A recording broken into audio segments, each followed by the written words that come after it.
Alam niyo ba na puwede tayong magluto ng ginataang santol? Napakasimple lang at napakadali lang gawin ito para matikman niyo naman. So, ang gagawin natin ay nagisa muna ako ng sibuyas, ng bawang, then hinihintay ko siyang mag-light brown, tapos na nag-light brown na po siya, ilalagay ko na po yung gata na binili ko sa palengke. Ayan, nilagyan ko siya ng konting bitchin, ng magic syrup, ng konting paminta, yun. Tapos, ayan na po siya. Basta po yung apoy is yung hindi masyado malakas, yung tamang-tama lang. Then, ayan, patutuyuin nyo lang po yun santol para mas lalo siyang creamy at masarap. Puwede niyo po lagyan ng giniling, ng karne, na ano, yung gano'n, bahala na po kayo. Kasi ako, ang ginawa ko po ay hinimay na isda. So, ito na po siya nung naluto na.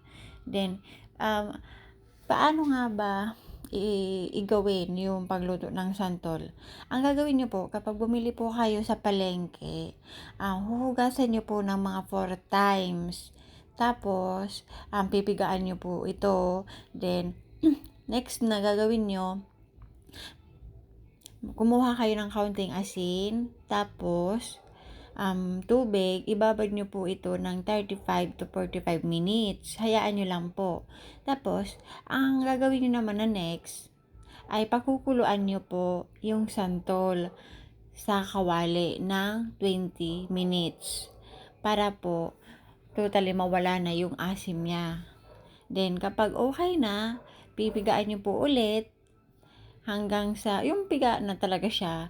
Then, tsaka na po kayo magisa ng sibuyas, bawang. Then, ayun, yun na po yung, yung process niya. Maglalagay po kayo ng gata. Then, ayan po, ganyan lang po siya. Napakadali lang po. Lalo na po kung mayroon kayong mga santol sa province nyo or pwede naman kayong mag-cravings. Pwede kayong bumili sa palengke tapos manood lang kayo dito. So, ganoon lang po yung pagluto ng santol. Kung gusto nyo matikman, hindi po ito maasim.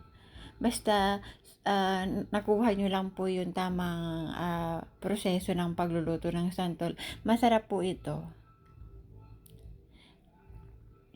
Kaya kung gusto nyo masubukan, try nyo na din. Kasi, hindi lang siya totally prutas, pwede pa siyang igulay. So, yun yung pinakamaganda, di ba?